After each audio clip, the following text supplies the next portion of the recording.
I never intended to take the Darlington post. It was meant to be a brief stop, a half-year filler before I moved closer to family. But like most things in life, it turned into something else entirely.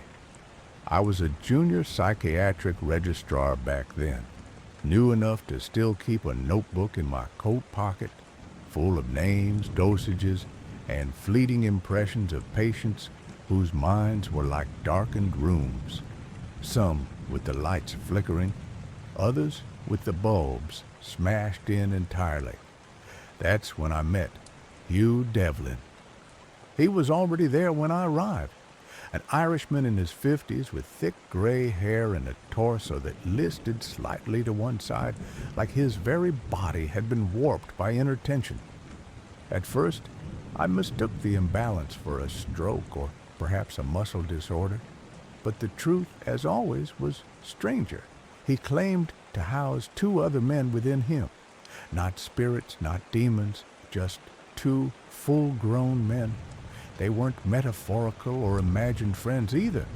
He spoke of them the way one might speak of disagreeable flatmates, always there, always bickering.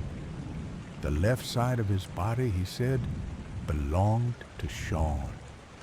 Sean was quick-tempered, loud, and nationalistic to the bone. He spoke of Ireland like it was a wounded sister bleeding in the street. The right side was William. William was severe, quiet, and spoke rarely unless it was to insult Sean with icy detachment. He preferred order and history, the real kind, as Hugh would sneer. They never shut up, Hugh told me, always muttering, always whispering. When I asked where he fit in, he blinked as if I had asked something completely irrelevant. "I'm just the host," he said, like a man describing a condemned apartment complex. "I do what I can to keep the bastards from breaking the furniture." Most days he was quiet, just sitting there, chewing his food only on the left side of his mouth. I didn't notice it at first, but once pointed out by the nurse, it became impossible to ignore. He'd tilt his head almost reverently and begin his meal with a pained sort of precision. If a morsel touched the right side of his lips, he'd spit it out violently. When I asked him why, he looked embarrassed. "You don't feed the enemy," he muttered. Then came the incidents, seemingly random days when the calm would break. Hugh would be discovered in his room, bruises across his face, lips split, sometimes blood seeping from his ear. No one ever heard anything. The CCTV showed nothing more than Hugh pacing, stopping, then slamming into the wall, fist clenching and releasing, slamming again. We had to strap him down during one of those days. The violence wasn't directed at staff or patients, only himself, only at the conflict inside. I remember asking him once if he understood what he was doing to himself. His answer chilled me. "I don't always get a say," he whispered. "Sometimes they team up on me."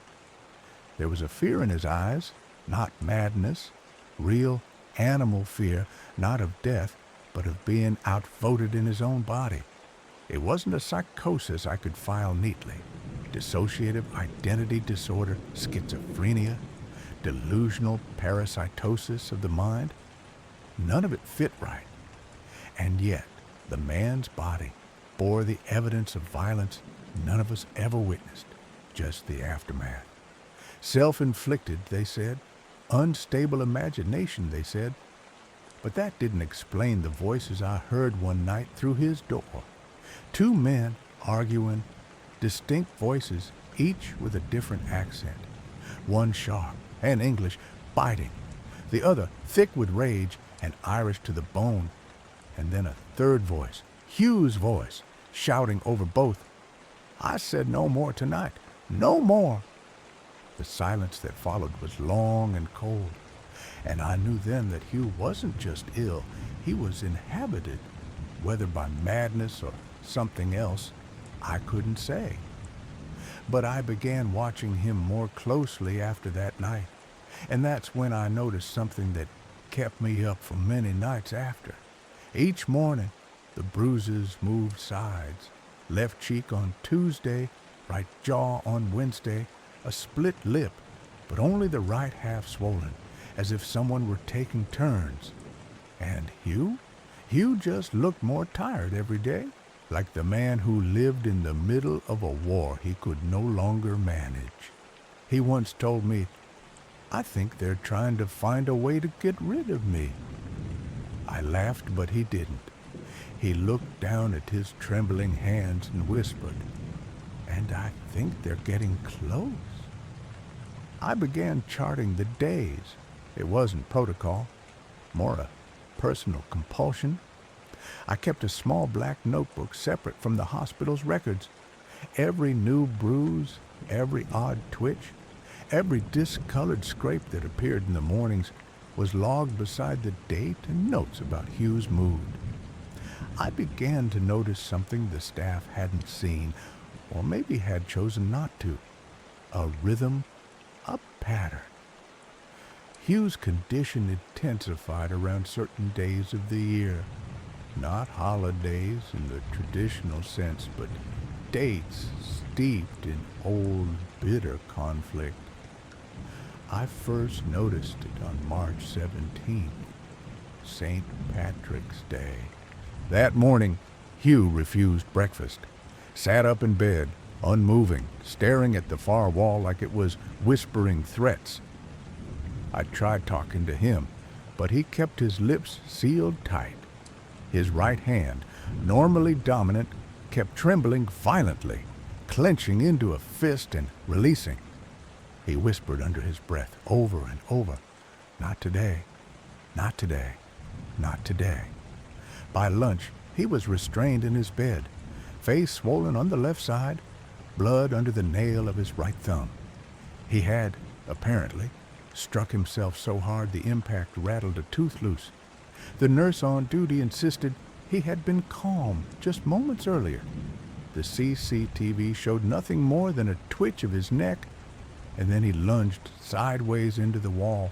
No warning, no build-up, just sudden violence like a switch had been flipped. I couldn't look away anymore. I began spending extra hours in his ward. I took night shifts I wasn't assigned, just to be nearby when the changes came. And slowly, Hugh began to open up to me again. Not as a patient to a doctor, but as someone terrified to be alone with himself.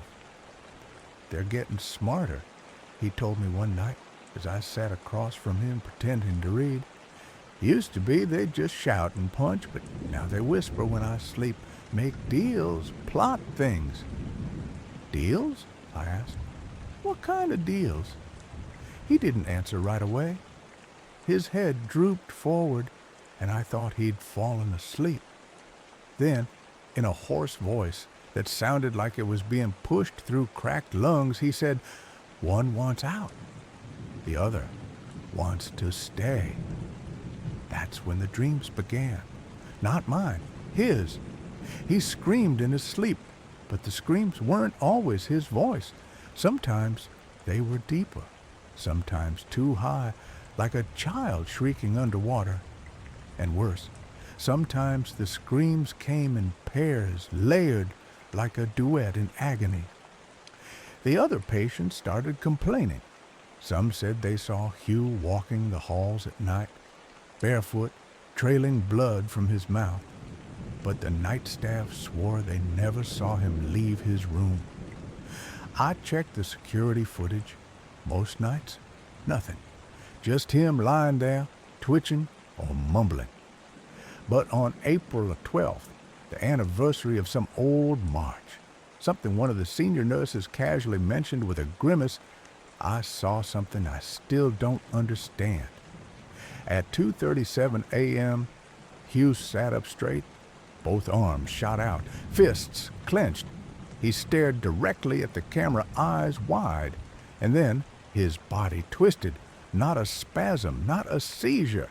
A full-bodied wrenching movement like his torso was being pulled in two directions. His right shoulder yanked backward while his left arm stretched forward. His jaw opened as if to scream, but no sound came out. Just a silent contortion, an internal tug of war. It lasted 43 seconds. When it ended, he slumped back into bed and lay still until morning. The next day, he spoke clearly, as if the whole thing had never happened. But his voice was different, measured, cold, and for the first time, he used a word that I hadn't heard from him before. "I think the body's almost ready," he said. I froze. Ready for what? He didn't look at me. He simply smiled with only half his mouth, the right half, and said, "To choose." By now, the other doctors had started to push for transfer. They called him untreatable. They wanted him moved to a secure unit further north. But I fought it. I lied. I said his condition was stabilizing, that I wanted to continue my research. In truth, I couldn't let him go. Something was building in that room, in that body. Something horribly patient. And then came the day I heard two voices at once. I was doing an early round just before 7 a.m. I passed by his room and stopped cold. From behind the closed door, I heard a sharp, clipped voice murmuring through gritted teeth. English, insulting, spiteful. Then, immediately after, a louder voice with an Irish lilt, angry, fiery, seething. They overlapped. I swear to this day, they overlapped. Two voices, speaking at once. Neither was Hugh's. I opened the door. Hugh sat in the center of the bed, pale and sweating. His lips were moving, but no sound came out. When he saw me, he grinned in full for the first time since I'd met him. And then he said, slowly, clearly, "They're practicing." "Practicing what?" I asked, barely able to speak through the dry rasp in my throat.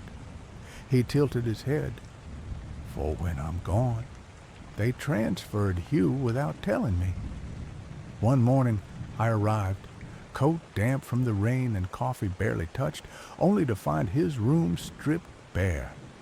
The bed was neatly made, the curtains opened for the first time in weeks. No blood, no scuff marks on the wall, no evidence that the room had ever held a man who once claimed his soul was under siege. I confronted the head nurse, who informed me in a tone far too casual that Hugh had been moved overnight to a long-term containment ward out near Harrow Fell. "Security concerns," she said. "He attacked himself again, this time worse than usual. The upper administration signed off on it before sunrise. They'd taken him while he slept. I tried calling the Harrow unit, but they wouldn't release any information to me. Too far removed from his care now, they said. But I knew something was wrong. The last time I saw Hugh, just days before the transfer, he wasn't just frightened anymore. He looked resigned. He'd said to me, while staring into the tiny mirror on his wall, "They've stopped fighting. That's worse." "Why?" I asked. He didn't turn from the mirror. "Because I think they've made up their minds." 2 weeks passed in silence. No word from Harrow. I began to dream about Hugh, not the man, but the idea of him. I'd wake in the night with the memory of dual voices in my head, repeating fragmented phrases, interrupting each other like badly tuned radios. My reflection looked wrong to me, split down the middle, somehow uneven. Then one afternoon, I received a padded envelope. No return address, no markings. Inside was a single audio cassette and a torn piece of paper with 4 handwritten words. "Listen alone. After midnight." I waited until I couldn't resist. I locked my door, turned off every light, and pressed play on the ancient tape recorder I kept in my office for dictation. The recording started with breathing, heavy, shaky. Then came Hugh's voice, weak, rasping, like he was lying down and too exhausted to move. I don't know if this will reach anyone who matters. Maybe it's already too late. Maybe I'm already gone. But if someone's listening, you have to understand. They didn't want to destroy me. They wanted to replace me. There are towns that live in the past where the snow never melts and time forgets to move forward. Black Pine is one of them. I remember the first time I drove in, January 3rd, windshield wipers thumping against the sleet, my city tires failing against the incline. The welcome sign looked like it hadn't been touched since the 70s. Welcome to Black Pine, home of kindness and calm. Underneath, someone had spray painted a new line in crooked letters, "We sleep with one eye open." I dismissed it as teen vandalism. The town sits in a cradle of mountains, surrounded by silence thick enough to smother screams. Snowbanks reached above my knees when I stepped out of the cruiser. The air smelled like pine sap and chimney smoke. A man in a red flannel jacket nodded at me from a porch, cradling a mug in his hands, steam curling like ghosts from its rim. It felt safe. That was the trick. Cassidy Vaughn vanished a week before I arrived. 17, track team captain, freckles like raindrops on her nose. She'd hiked Frostbite Ridge with her Nikon and never came back. The locals said it wasn't unusual. Maybe she'd run off. Maybe she needed space. That's what people in towns like this do. When something feels too ugly to fit, they pretend it doesn't exist. Then they found the camera. It was perched on a mound of stones at the tree line, its strap tangled around a broken antler. The images inside were ordinary at first. Cassidy smiling at the summit, boot prints and fresh powder, a wide shot of pine silhouettes against the setting sun. But the final image chilled me. A deer skull resting on a birch stump, adorned with braided human hair.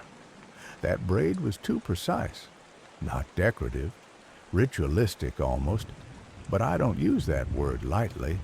I'd seen it before, in a park outside Denver, where joggers found similar displays on Tuesday mornings, always at dawn. That case had never closed. The press called him the Dreadlock Killer. I never told them how close I'd come to catching him. The moment I saw that braid, my gut twisted. I wasn't in a quiet town anymore. I was back in the hunt. The townsfolk gathered in the fire station for a community reassurance meeting. That's what the mayor called it. I called it smoke and mirrors. People brought hot chocolate in thermoses, and someone passed around sugar cookies shaped like snowflakes. No one mentioned Cassidy. Dr. Elias Crane spoke last. The town's therapist, talk radio host, amateur philosopher. He had a voice made of velvet and barbed wire. He smiled when he talked, but only with his mouth. His eyes stayed flat. The mind, he said, is a snow globe. Most of us spend our lives trying not to shake it, because when we do, everything we've buried starts to swirl. Everyone laughed. I didn't. After the meeting, Crane approached me. He smelled like pine oil and peppermint. "You must be the detective from Denver, Mara, isn't it?" I nodded. He handed me a jade pendant on a leather cord. "For warmth," he said. "The cold up here gets inside you if you let it." I took it. Politeness, nothing more, but his fingers lingered on mine just a second too long. That night, I hung the pendant on my nightstand lamp and stared at it while I lay in bed, listening to the wind scrape against the cabin walls. Something in my bones itched. A familiar sensation, prelude to darkness. The next morning, Cassidy's parents received an envelope. No return address. Inside were 10 pages torn from a philosophy book, all underlined in red, all musings on the illusion of free will. No fingerprints, just a final line, handwritten. She saw too much. That's when I knew the town had been compromised. It wasn't just Cassidy. It wasn't just some maniac in the woods. Black Pine was hiding something old and patient. A predator doesn't survive long without help.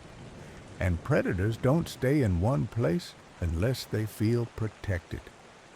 So I started digging.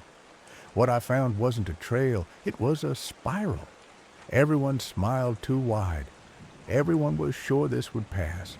Even as the snow piled higher, even as doors started to lock and children came home early from school, even when Ben Harlow didn't show up for work and his dog was found barking at the edge of the woods, muzzle dusted with blood.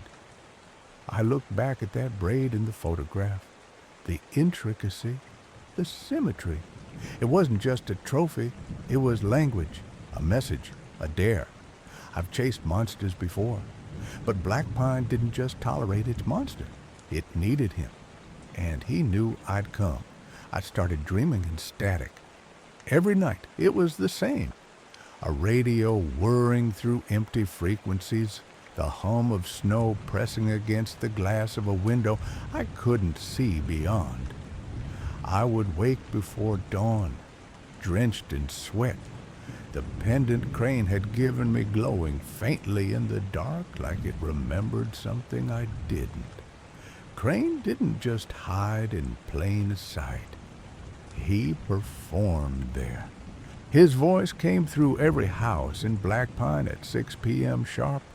The quiet hour, they called it. Locals clung to his advice like scripture.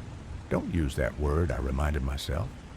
Still, his voice had become their lullaby. But I started hearing something else beneath it. I began isolating his radio segments.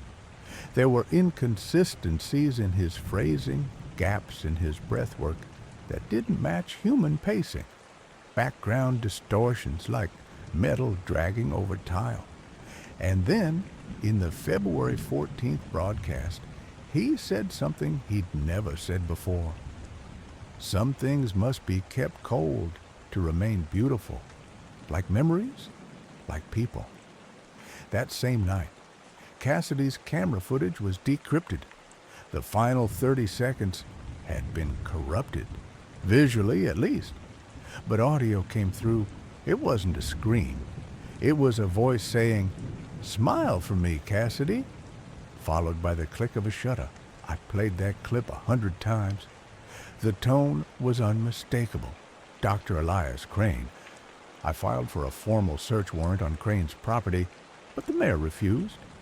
Said there was no cause, that Elias was an institution of trust. I asked who signed off on that phrase. He didn't answer. So I did what I used to do in Denver before things turned bureaucratic. I went in alone. Crane lived on the edge of town, near the woods that didn't appear on tourist maps. His cabin was quaint, overgrown with ivy that clung like scar tissue. His front door was unlocked. Inside, I found order. Too much order. Every book on the shelf had been arranged by spine color. No dust, no fingerprints on the kitchen surfaces, but his office, that's where the fractures showed. Behind a bookshelf hinged like a door, I found a crawl space. It led down. The basement was refrigerated, not like a morgue. Worse, every wall was covered in fogged glass panels. Behind each, smiles. Not people, not anymore. Faces stripped of identity, stretched and mounted like delicate masks. Each bore that same expression, the paralyzed grin of someone watching their own end approach. Cassidy was there. So was her sister. I had to sit on the floor. My legs wouldn't hold. In the center of the room, propped on a velvet pedestal, was another camera, new, loaded, ready. That's when the lights cut out. The room plunged into darkness, and I felt cold breath against my cheek. "Did you come alone, Mara?" Crane's voice whispered from the void. "Good. This moment isn't meant to be shared."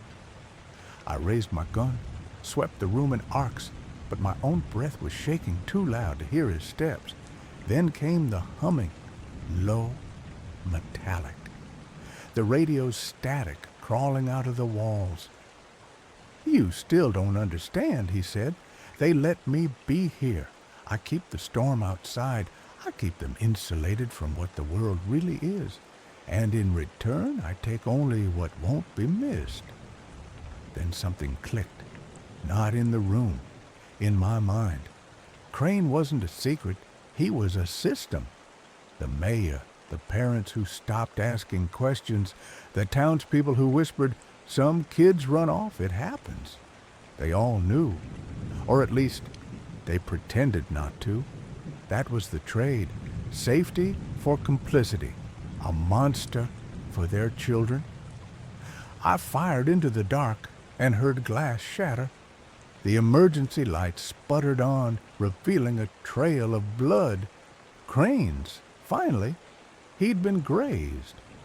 He laughed as he slipped through a side door, disappearing into the tunnels beneath black pine, a maze of old mine shafts that spanned for miles. I chased him until my lungs burned, but he was gone, vanished into the ice-veined rock like a shadow swallowed by night. Above ground, no one wanted to hear about the basement. When I brought Cassidy's parents back, the room was empty. The panels had been replaced, just boxes of old therapy tapes and cleaning supplies, sanitized, scrubbed. The mayor denied ever signing my original search denial. My report vanished from the station system 2 days later. But I kept the camera, the one I found in the cold room. A week later, I developed the role. The final image wasn't of Cassidy, it was of me, standing in that room, pale and horrified, gun at my side, taken from behind glass I never saw. On the back of the photograph was a message, typed on the same red typewriter ink as the pages from Nietzsche. "Smile wider.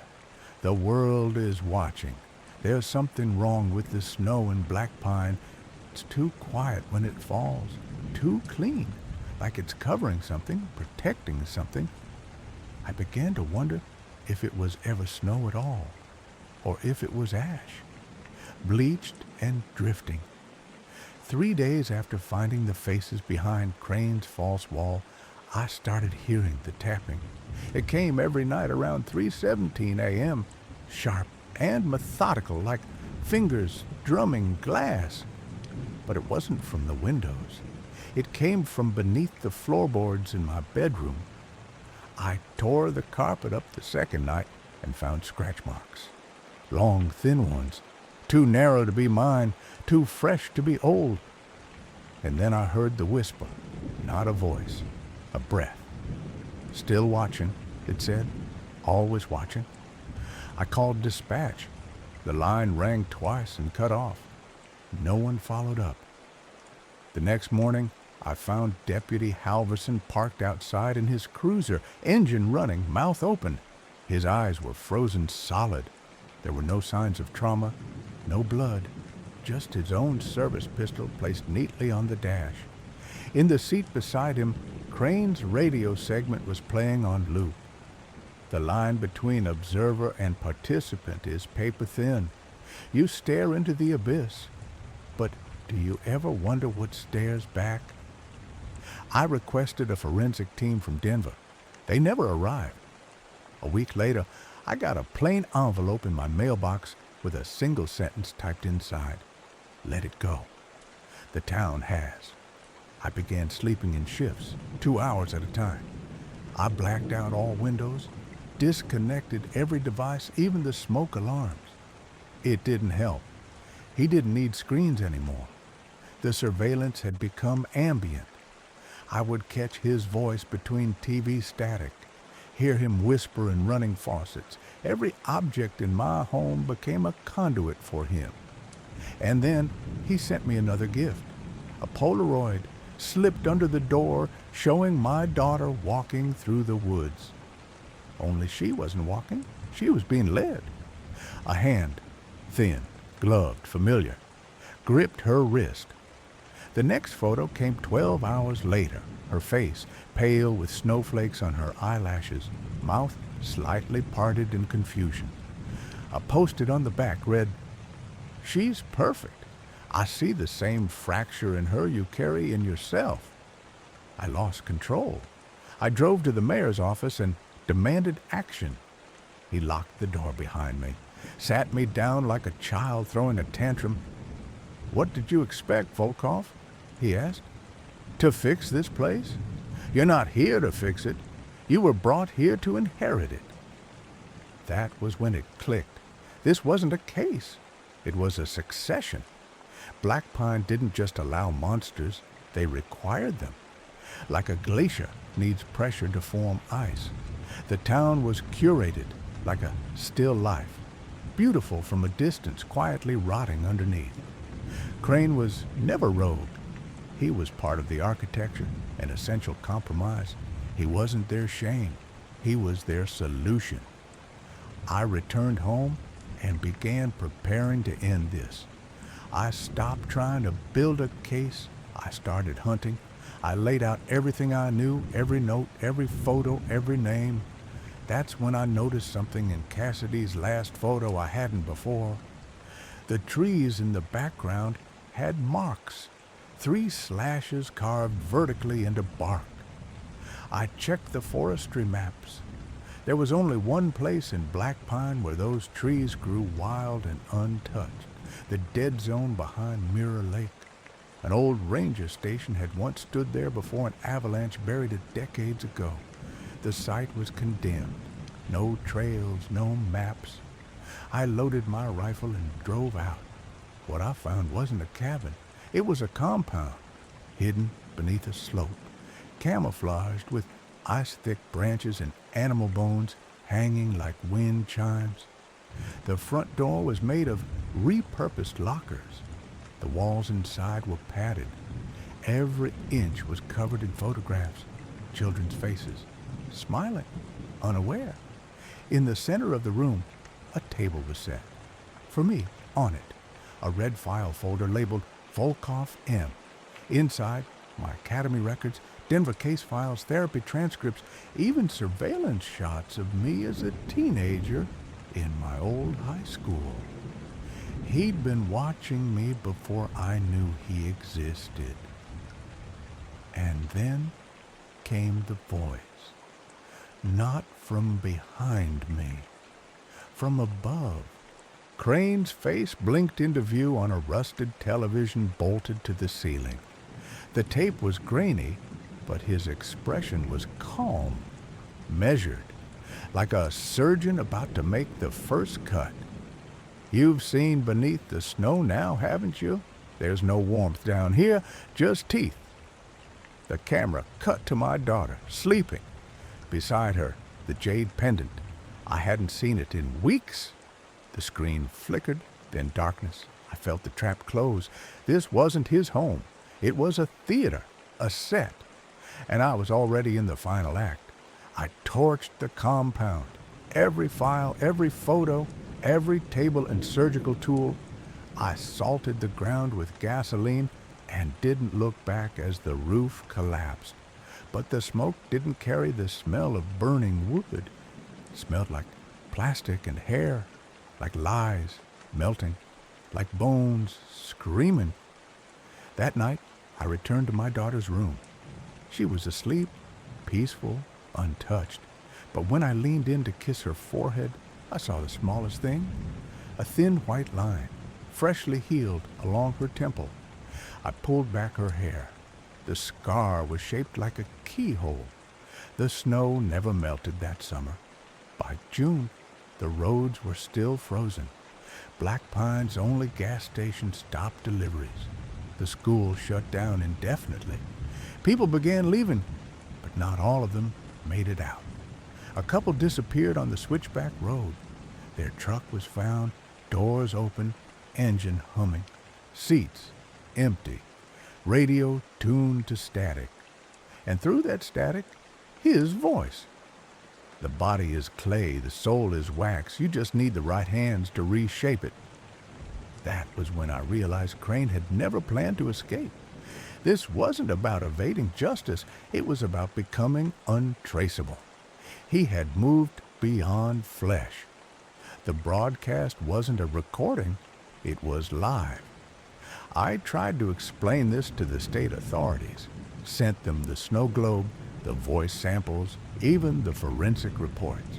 They returned everything in a single box marked unsubstantiated. No follow-up, no interviews. Inside the box, I found something that hadn't been mine. A tape cassette labeled Patient Zero. The voice on it, ragged, anxious, belonged to Elias Crane at 12 years old. He was whispering into what sounded like a handheld recorder, the kind kids used in the 90s. The others don't see it, but I do. When they blink, the world rearranges. It's not stable. It breathes, and sometimes it opens its mouth. I played it twice. The third time, the audio glitched. Words layered over each other, some in Crane's voice, others in mine.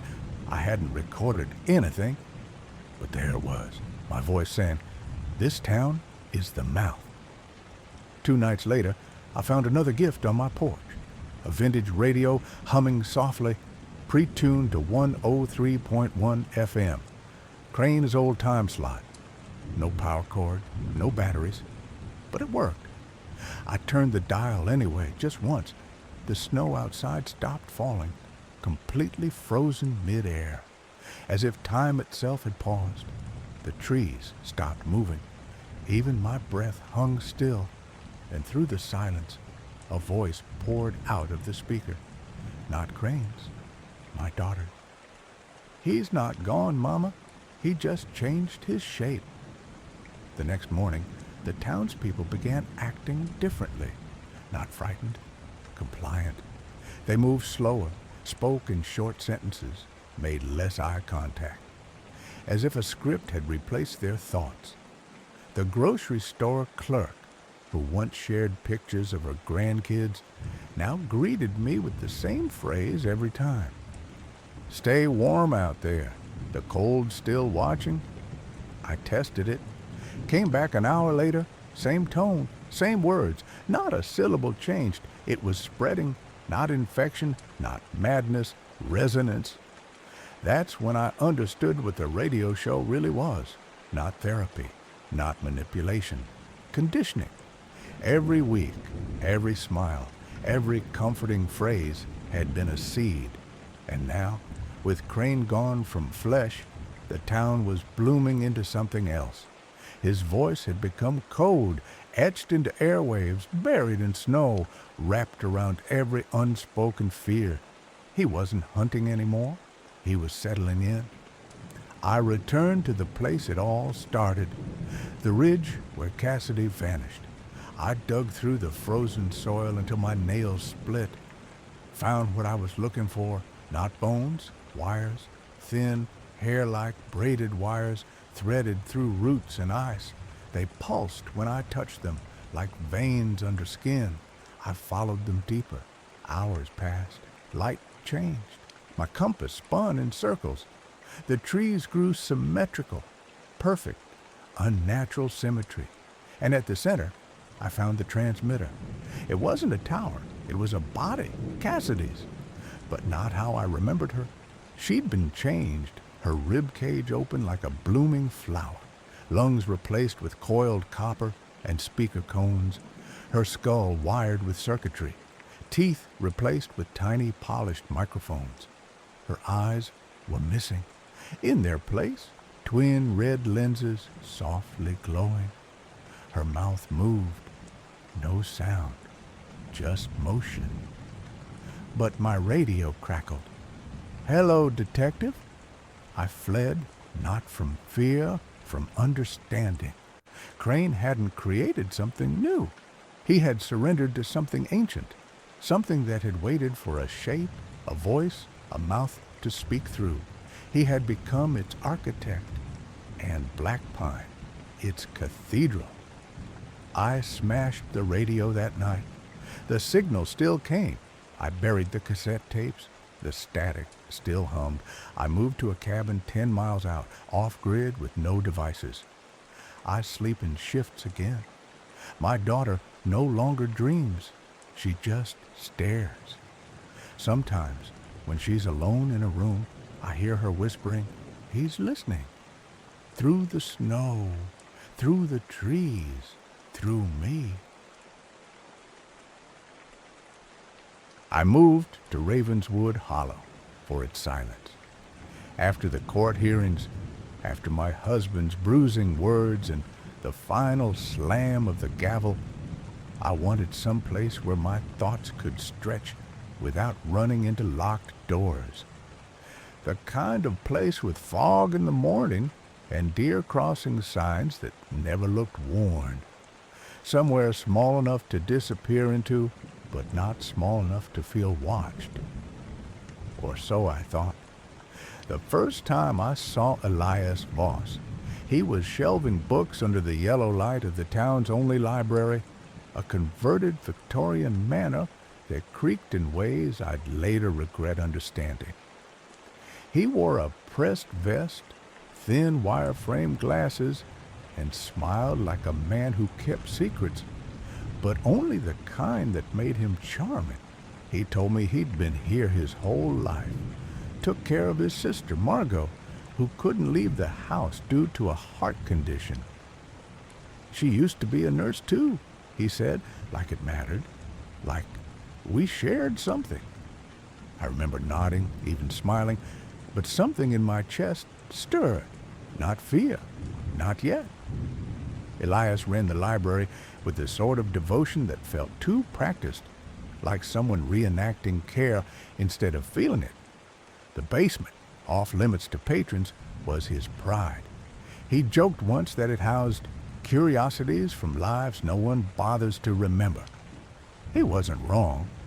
Beneath the floorboards and between rows of forgotten manuscripts were glass-eyed foxes mid-snarl, a row of antique embalming tools, and wall-mounted photographs of young women in Victorian morning dress, posed with unsettling stillness, hands folded, eyes open but lifeless. I remember thinking they looked too real. I didn't ask. He invited me to dinner once. Said Margot had been asking about me. I declined twice. On the third offer, he arrived during a thunderstorm, claiming the power had gone out at his place, and Margot was in distress. I didn't question why he didn't call emergency services. I didn't wonder why he was calm, despite his soaked clothes and trembling hands. I just grabbed my bag and followed him into the fog. The Voss house sat on the outskirts of town, at the edge of the tree line, where the map folds in on itself. Inside, it smelled like lavender and rust. He led me down a hall lined with bookshelves and portraits, and up the stairs to what he called the sick room. But the room was empty. Neatly made bed, empty glass on the nightstand, heart monitor unplugged but clean.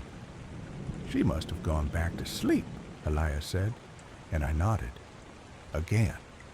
That was the beginning. That moment where I lied to myself, complicit in the comfort of normalcy. Over the following weeks, Elias became a routine. Always polite, always generous with his time, his tea, his curated insights into medical literature he happened to find and thought I'd enjoy.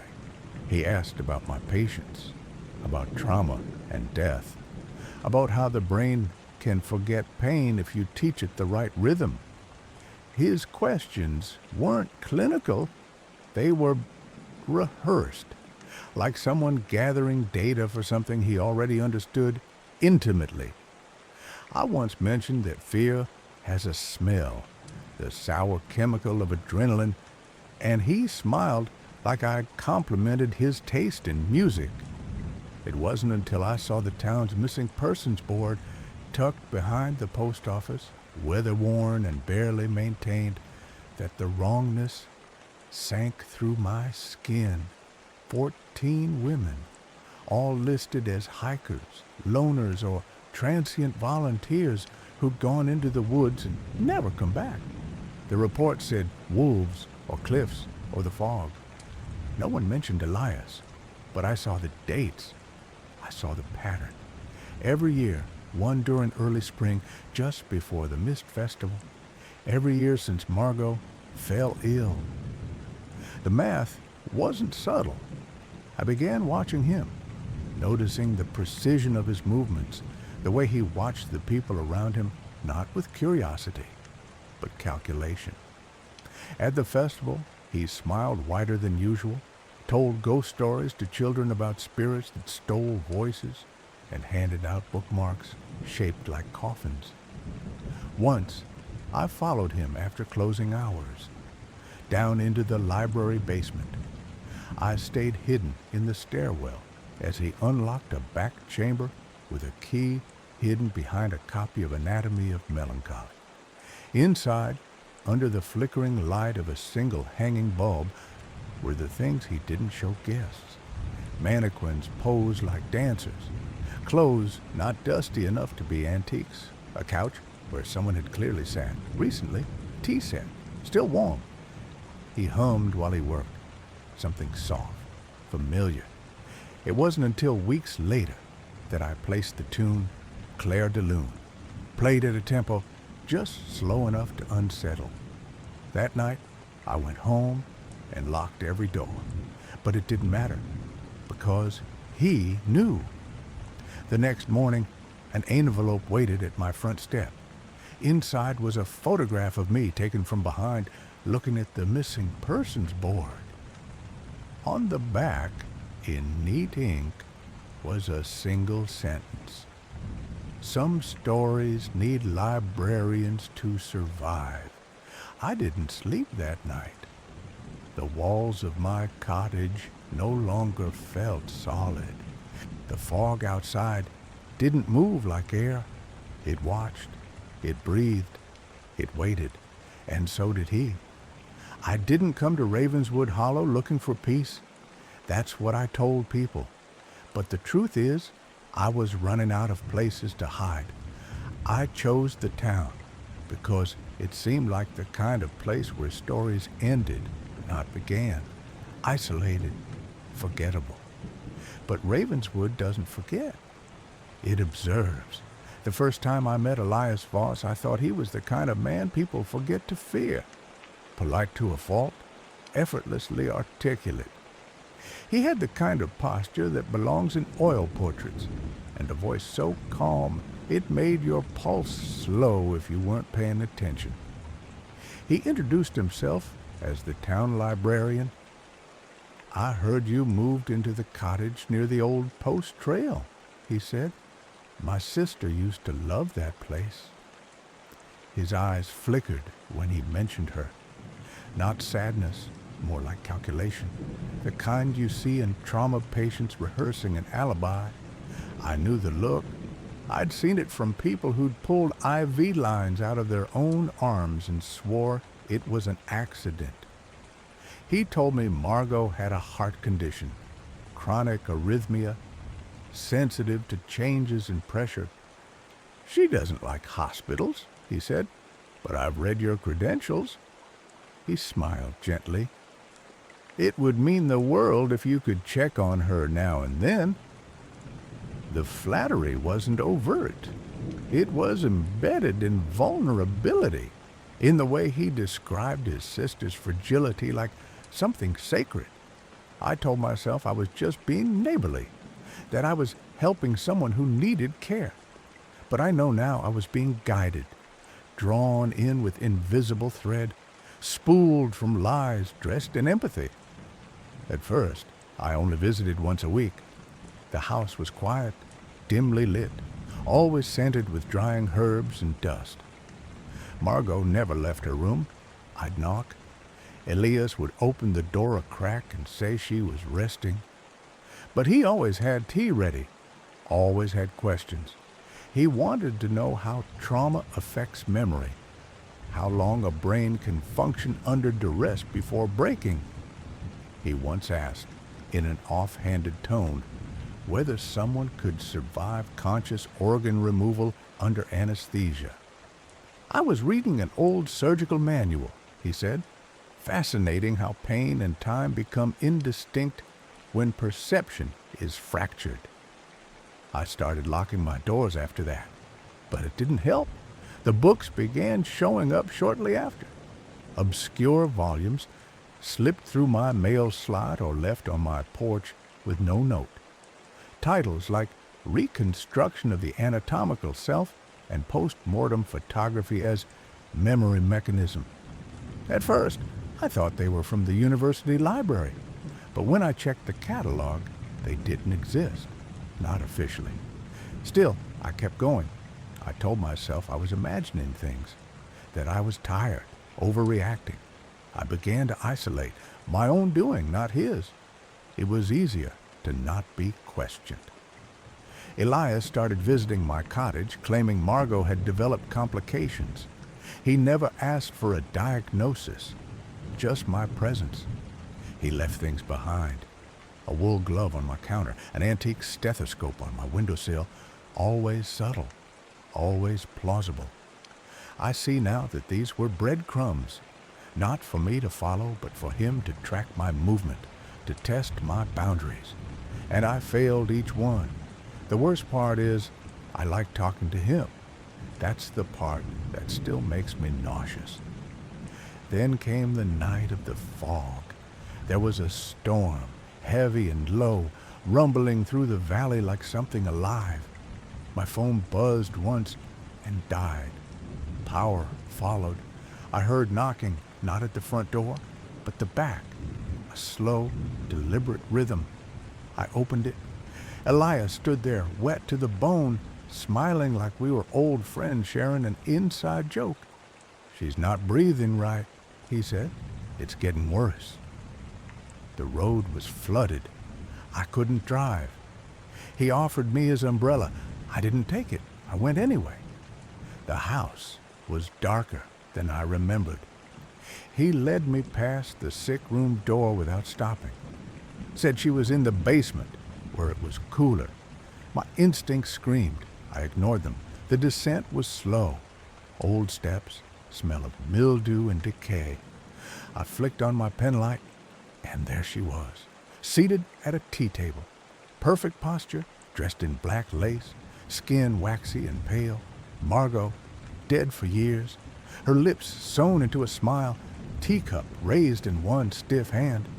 Stuffed animals posed around her like guests at a child's party. I took one step back, and Elias shut the door behind me. His voice was gentle. "She never liked being alone." I turned, heart in my throat, and saw the room for what it was, a stage.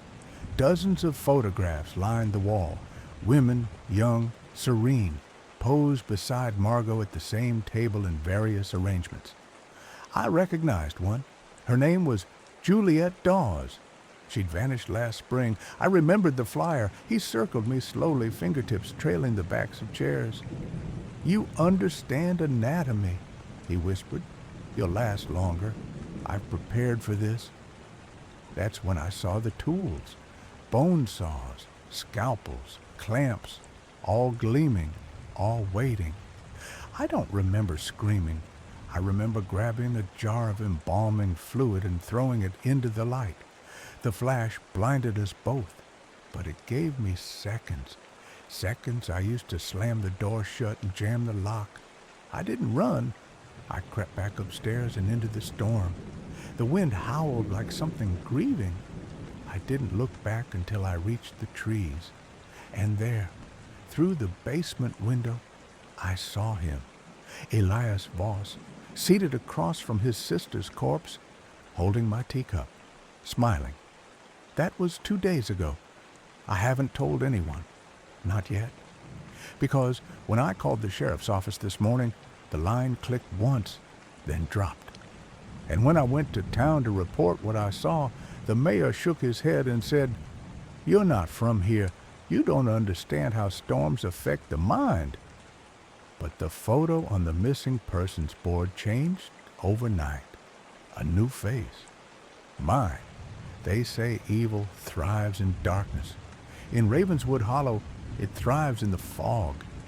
After escaping Elias's house, I didn't go to the police station. I went to the clinic. I needed to know if I was losing my grip on reality. I checked my vitals, scanned my memory, ran tests on the scratches I got from the taxidermy tools as I fled. Everything was normal, except me. When I looked out the clinic window, the fog was already rolling in, not drifting, but crawling like it knew where I was. It seeped into the cracks of buildings, crept along power lines, lingered longer than natural mist should. It had a weight to it, not physical, but mental, like it was pressing against the walls of my thoughts. I wasn't imagining things. I couldn't be, but every person I spoke to looked at me like I was already halfway gone. Sheriff Tully never asked for a statement. He offered me tea and a worn blanket, then told me about episodes, his word, not mine. Ravenswood's always had a problem with trauma projection, he said. Fog brings it out. You're not the first. I told him about Margot's corpse, about the preserved women, about the photos. He didn't flinch. He simply turned his head toward the window and said, "You should rest, Leela." Things look different after the fog lifts, but the fog never lifts, not here. I began to observe the town like I did my patients, watching for tremors, inconsistencies, micro-expressions that betrayed truth. And what I found wasn't just fear, it was complicity. The librarian's key still worked after his arrest. No one had bothered to change the locks. The clinic board quietly removed my access to patient files, citing data integrity concerns. When I questioned them, they said I was under review for disruptive conduct. Even the mayor, Dr. Randall Orem, former professor of abnormal psychology, dismissed my concerns with a smug wave. Elias may have overstepped, he said, but it's important not to pathologize intelligence. Overstepped. That's the word he used. It hit me then. Elias wasn't the only predator. He was just the one who got caught. The institutions in Ravenswood weren't failing. They were functioning exactly as intended. The mayor's lectures at the community center leaned heavily on the theories of Cleckley and Hare, but twisted them into excuses for ignoring aberrant behavior. He'd once said during a Q&A, "There is no monster under the bed, only misunderstood brilliance." And so the town misunderstood brilliance over and over again, right into body count 14.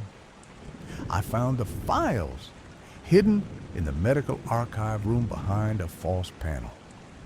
Elias had meticulously documented his victims as though preparing for a research paper. Dossiers, notes, photos, tissue samples, all labeled with time of death and behavioral observations, and stamped with initials. R.O. I should have left. I should have run to the next town over, to anyone with a badge who didn't drink coffee with murderers. But something kept me here. Not vengeance, not duty. Something simpler. Someone had to remember the truth. I started with the fog. If I couldn't tear down the system, I could understand it. I stole samples using a portable bio kit I'd used in emergency deployments. The composition was wrong. Organic, but not natural. There were microbial strains I couldn't identify. One of them, traced under the microscope, was unlike anything I'd seen. Thin, tendril-like, and reactive to human cortisol. When exposed to fear hormones, it multiplied. I sent a sample to an old research contact. The results were returned anonymously 3 days later. The note read, likely engineered, neurological suppressant targeting prefrontal cortex, suggestive of behavior dulling, not hallucinogenic, more akin to cognitive sedation. The town wasn't just turning a blind eye. It was being chemically persuaded to. And Elias? He was immune. I remembered something he told me during one of our early tea sessions. My father used mercury as a preservative. I keep the tradition alive. I thought he was joking, but when I tested the teacup he left behind, it lit up with traces of mercury nitrate. It made sense. Mercury poisoning causes tremors, emotional flattening, paranoia, but prolonged microdosing can induce resistance. It's possible Elias wasn't crazy. He was clear-headed in a town designed to forget. That's when the final piece clicked into place. Ravenswood wasn't cursed. It wasn't haunted. It was cultivated. A petri dish for psychological decay. The Mist Festival was a cover, a town-wide exposure event.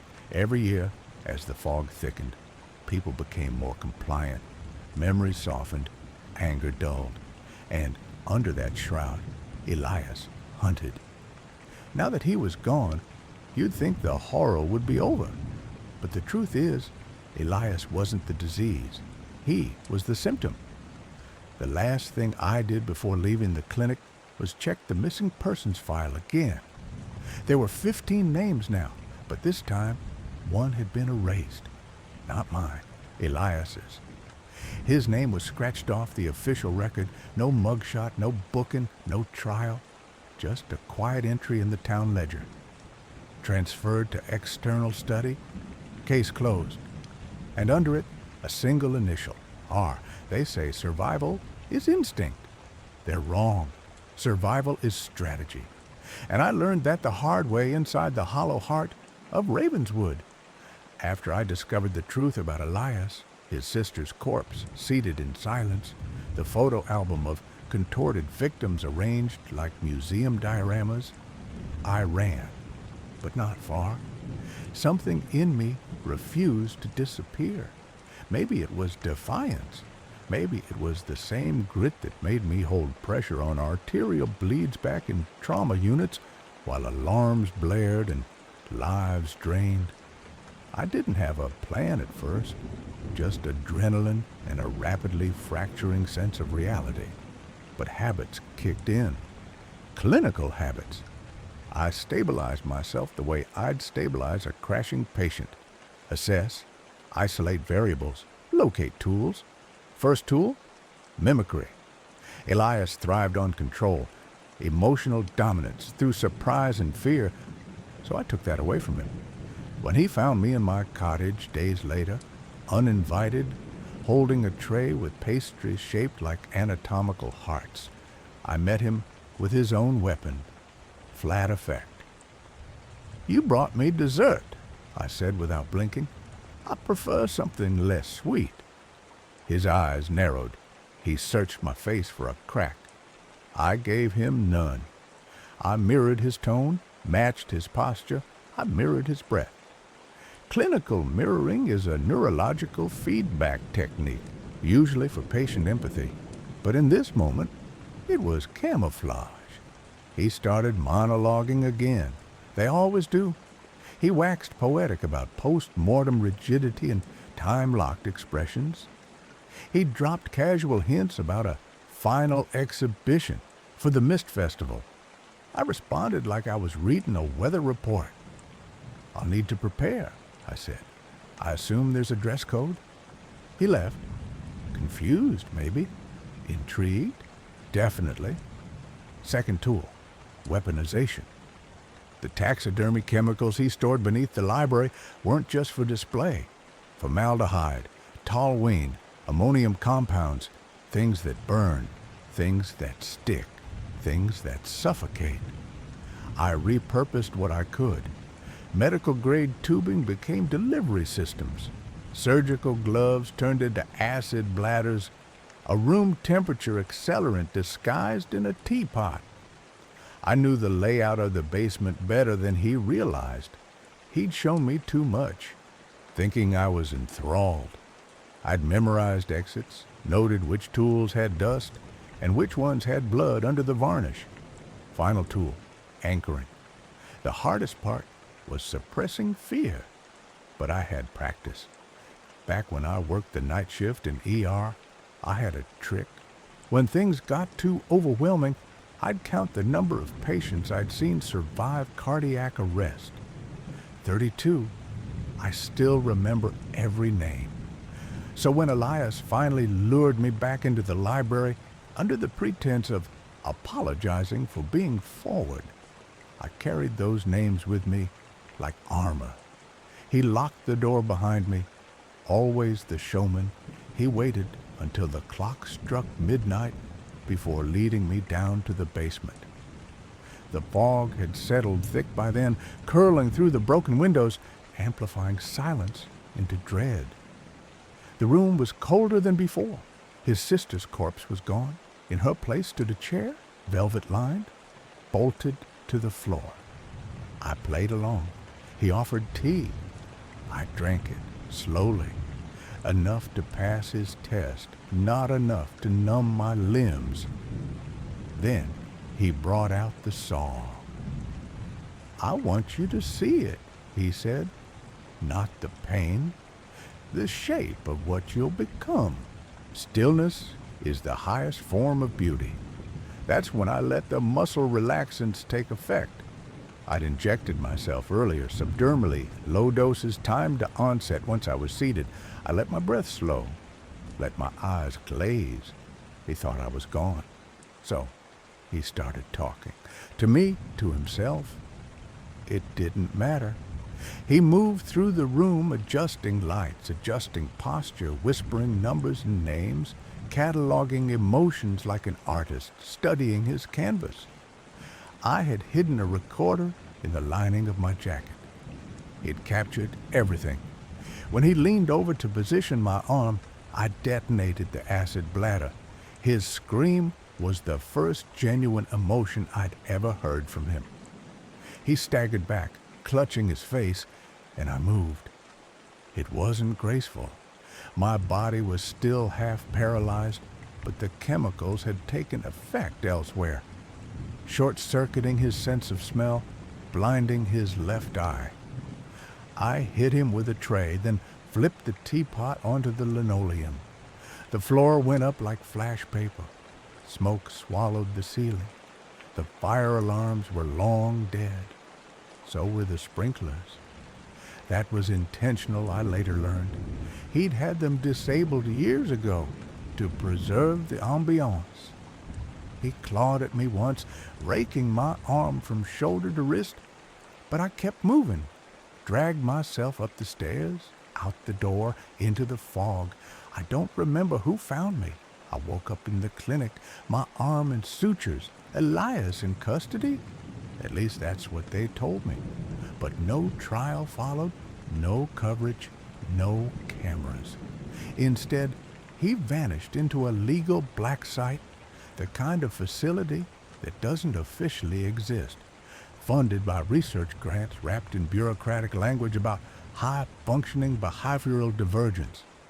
The recorder disappeared. My statements redacted.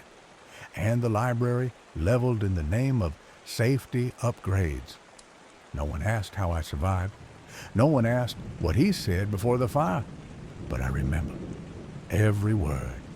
And sometimes, when the fog creeps up the mountain again, I wonder if he meant it.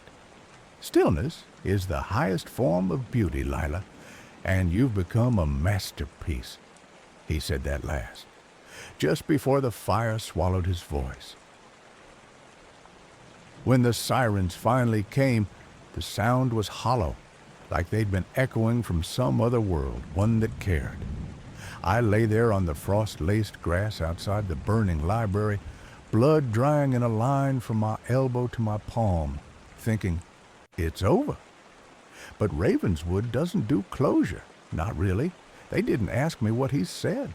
Not a single person from the town, no officers, no neighbors, no reporters. They said I was brave. They brought flowers. But they never asked why he chose me. They didn't want to know. The less they knew, the cleaner the lines of their narrative stayed. They called it a gas leak. They said Elias suffered a mental break. They buried the truth under bureaucracy and forget-me-nots. I should have felt relief. Instead, I felt the same fog that always clung to Ravenswood settle behind my eyes. The kind that makes your memories feel like fiction. A week later, they tore the library down. I watched from across the street. Not a protest, not a memorial service, just yellow machinery and bored workers in hard hats. The ground still smelled of scorched wood and formaldehyde. When they broke through the floorboards and found the hollow spaces beneath, the cold slabs where he posed them like antique dolls, they didn't name the women. They numbered them. Victim 1, Victim 14, unidentified remains. I gave them the names. I remembered the photos. I had seen the files in Elias's drawer. I handed them to the detective assigned to me. She nodded, took the folder. A week later, she transferred. The names never made it into the paper. Instead, the town held a candlelight vigil for those lost to the storm. Not to him, not to truth, just the storm. I stood in the back, gripping the audio recorder I'd hidden, listening to the mayor speak about unity and healing, while half the crowd glanced nervously toward the new construction plans, turning the ruins into a garden. I couldn't sleep after that, not really. I'd close my eyes and see Elias, not the saw, not the blood, but his calmness, the way he always looked slightly amused, not like a man hiding something, but like someone who knew everyone around him was lying to themselves. And maybe he was right. When they finally transferred him, some hush-hush corporate psychiatric institute with a grant pipeline and privacy contracts longer than police reports, I was invited to observe for closure. They flew me out under an alias, signed my name wrong on the visitor badge, greeted me with smiles too wide and clipboards too blank. The facility wasn't a prison. It was clean. White corridors, hushed voices, plexiglass doors that locked without sound. They called it clinical isolation. I called it containment theater. Elias sat across from me, his hair now shorter, his expression exactly the same. No handcuffs, no bruises. He wore a simple gray jumpsuit, like he'd just changed after shelving books. He looked at my hands first, then my face, then said, "You tremble now." I didn't answer. I didn't blink. "I always wondered," he continued, "if you'd flinch the first time or the last. But you never did. You're like me, Lila. You just don't know what mask you're wearing yet." I leaned forward. "No mask," I said. "Just memory." He smiled. "That's what makes it worse." I stood and left before he could say more. But the tremor didn't stop. It hasn't stopped since. It started the moment I staged my own death to trick him. And I think part of me did die there. Back in Ravenswood, the garden is open now. They call it Serenity Square. Children run past bronze plaques while their parents check weather apps. The plaque at the center reads, "In memory of those lost to the storm." Not to Elias, not to the women, not to the silence. Sometimes I sit on the bench closest to where the library's main desk once stood, and I watch. No one looks uncomfortable. No one wonders what this place used to be. They forget so easily. Maybe that's how they survive. But me? I remember every detail, every click of his lighter, every title he recommended, every pause before he answered. The town sees his crimes as a closed book, but I know better. The cover was only the beginning, because horror doesn't end when the monster's gone. It lingers in the spaces where people pretend they never saw it. And Ravenswood? Ravenswood sees nothing. I don't remember when the tremor became constant. Maybe it started the day Elias whispered that final line, or maybe it was always there, hidden beneath my pulse, mimicking normalcy like he did. I told myself it would pass. But some echoes don't fade. They thread themselves into muscle memory, quietly rewiring the way you reach for doorknobs or react to creaking floorboards. It's been 3 months. I moved into a newer part of Ravenswood, one with cul-de-sacs and chain grocery stores where nobody remembers the library ever stood. My neighbors wave. Their dogs bark at nothing, and the fog doesn't quite reach this far, not yet. Every week, a padded envelope arrives with no return address. Inside, a flash drive, always unlabeled. I used to ignore them, burn them. Now I watch. I think he knows I will. The last one showed a security feed, grainy, sterile. Elias sits across from a man in a lab coat. No bars, just a clipboard, a camera, a casual tone. They talk about empathy like it's a chemical imbalance, like it's fixable. And then Elias turns his head slightly, not toward the doctor, but toward the camera, toward me. He smiles, just a twitch at the mouth. Then he says, "Tell me more about the nurse, the one who survived." Click. The footage ends there every time. I asked the authorities about the facility. They said it's classified, privately owned. I contacted journalists. No one responded, or worse, they responded like I was pitching fiction. "Sounds like a Netflix deal waiting to happen," one wrote back. He laughed in the email. I didn't. I've started seeing faces I don't recognize at the grocery store. People who stay too long in one aisle. Women with identical earrings. Men who blink too little. I watch their movements now, the way Elias taught me to, not with fear, but with structure. He told me once, "Patterns, Lila." We don't hunt without patterns. The chaos is the bait. And he was right. I've kept notes. Notebooks filled with faces, times, license plates.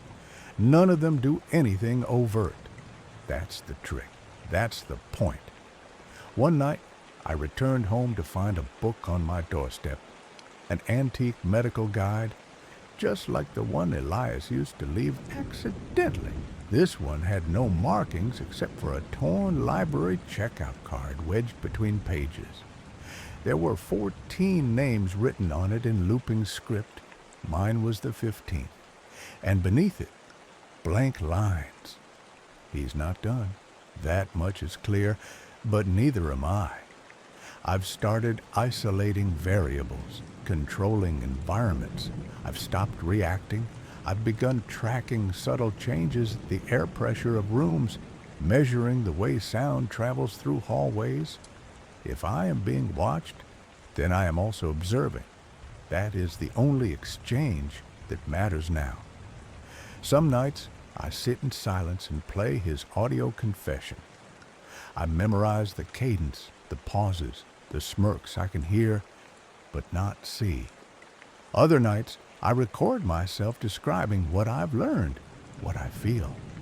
Then I delete the files. I just need the act of saying it out loud. Because something's changed. Not in the town, in me.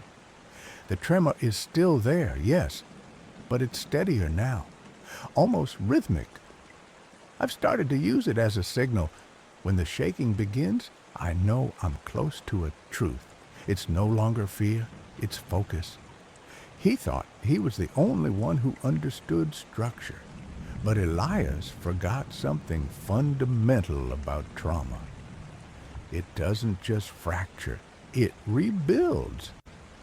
I see it clearer now. He wanted legacy. That's what all of this was for. The art, the recordings, the garden, a structure meant to outlive him. But he miscalculated. He thought survival meant forgetting.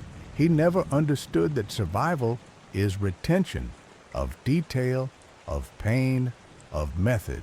And I remember everything, every word, every eye twitch, every step between the stacks of that library. So I wait, not out of fear, but to finish what began. Because the mask wasn't just his, it's the whole town's. And now I've learned how to wear one too. I had never thought much of strangers, not out of fear, just habit. In Raven's Hollow, you grew into your place like ivy against old brick, quietly, over time, and always watched. No one arrived without being noticed, and no one stayed without being absorbed into the rhythms of this fog-wrapped town. We were an archive of secrets, both in the library I ran and in the minds of the people who frequented it. So when Adrian Cross stepped through the oak-framed door one rainy Thursday morning, he was already late to the role of outsider. Too polished, too affable, with a smile rehearsed down to the precise tilt of his head. He asked about our archives before even introducing himself. "Do you house any original records from the founding families?" he asked, shaking off a damp umbrella, eyes scanning the spines like he'd read them before. I should have been curious, perhaps even grateful. We rarely received funding, and here was a man not just interested, but offering to finance a full digitization of our crumbling historical collections. Still, something in me hesitated. It wasn't just his eagerness or the way he remembered everyone's name after a single introduction. It was how he seemed to glide around the edges of presence, there, but not anchored, like an actor who never really steps off the stage. He said he'd grown up nearby, though no one could place his family. Said he wanted to give back. Said he believed in preserving history. But his hands, when he brushed one against a century-old ledger, didn't hesitate the way most did. No reverence, just possession. The mayor was charmed within 10 minutes. The town council took 16. Within a week, Adrian Cross was Raven's Hollow's most welcome benefactor. They gave him access to the vault without ever consulting me. I found out from a maintenance worker who was asked to install better lighting for Adrian's comfort.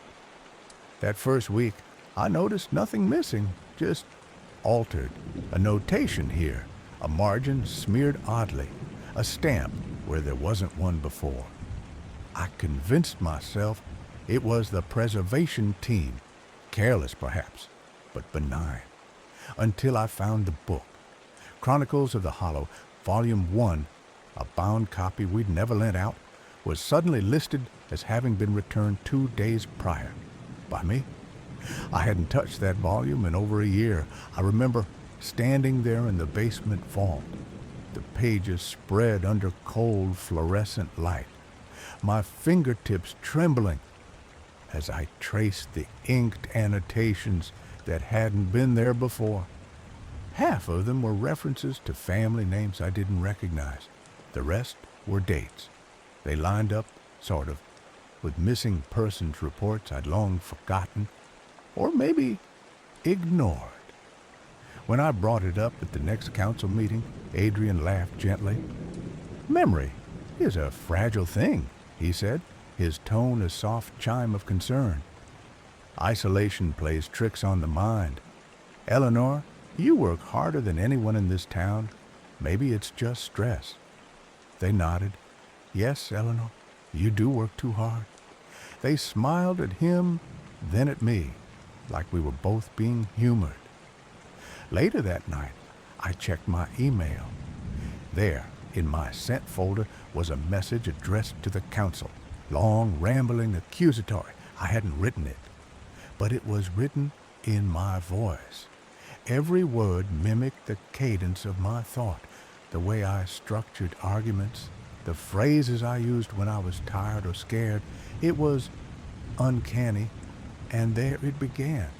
The days slipped sideways. Lights flickered when I passed beneath them. My house alarm triggered with no cause, always just after midnight. Adrian dropped by the library more often, always alone, always unannounced. He'd compliment the renovations, inquire about the collection's condition, then leave with a wink and a promise to return. But each time he did, something would be off. A book on the wrong shelf, a door left ajar that I always locked, a name crossed out in the town ledger, faintly smudged, but unmistakable. Still, no one saw what I saw. The town adored him. They praised his donations, invited him to dinner parties, asked him to judge the Harvest Festival pie contest. I watched as Ravens Hollow welcomed him with open arms, their eyes glazed by charm they mistook for sincerity. I started keeping a journal, not just of events, but of realities. What I saw, what I touched, what I could prove, because I knew something was beginning, something slow and insidious, and the only evidence I could trust would be the kind I left for myself. That night, I wrote, Adrian Cross arrived 2 weeks ago. The town calls him a blessing, but books don't lie, and neither do shadows. Then I locked my journal in the library's oldest cabinet, beneath a false drawer no one knew existed but me. The next morning, it was gone.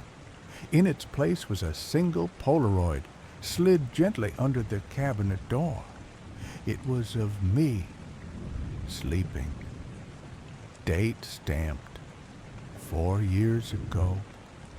4 years before Adrian Cross ever stepped into my library, and in the lower right corner in careful cursive was written, "Some stories are written before they're lived." It started with the sound of a key turning, one that shouldn't have existed. I had just returned from an early morning walk, the mist still clinging to the hem of my coat, when I found the library's back door slightly ajar, not forced, not broken, simply open. Nothing was missing, but everything felt touched. That's when I noticed Chronicles of the Hollow, Volume 2, resting on my desk, even though I had locked it in the climate vault 2 weeks ago. A sticky note fluttered inside the front cover. You missed something on page 147.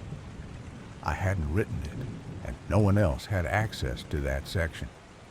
Page 147 contained a line I knew by heart, a list of names of founding families buried in unmarked plots beyond the cemetery's edge.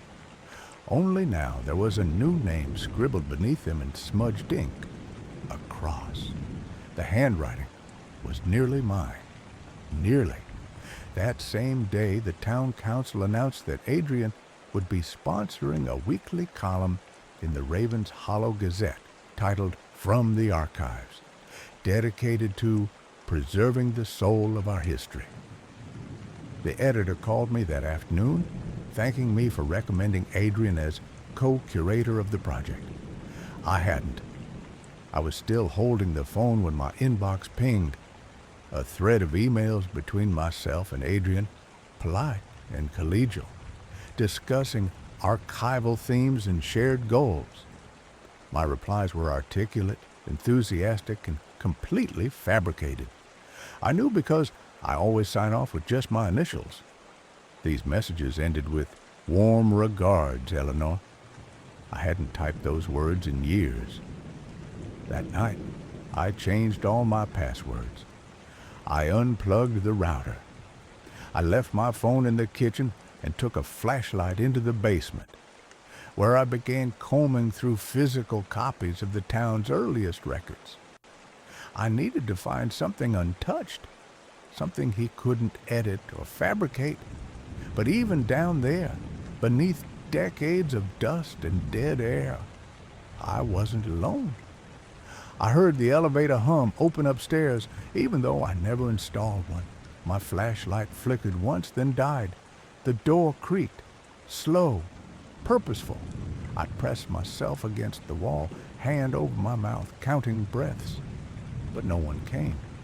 The next day, at the Gazette office, I asked to see the original drafts of the From the Archives column. The editor handed me printed copies, his expression strangely blank. "You sure you're all right?" he asked. "Adrian said you'd been under a lot of stress lately. Something about misplacing key documents." The drafts were dated weeks ago, before Adrian ever arrived in town. I left the Gazette and drove to the town's print shop, hoping to trace the source files. The clerk looked up my request and turned pale. "These files were sent from your account, Miss Voss," he said. "Same credentials you've used for years." He showed me the digital log. There was my name, my IP address, my words. But the articles weren't mine. I drove home with my headlights off, irrationally hoping I could pass unnoticed in my own car. Raven's Hollow was too quiet, too still.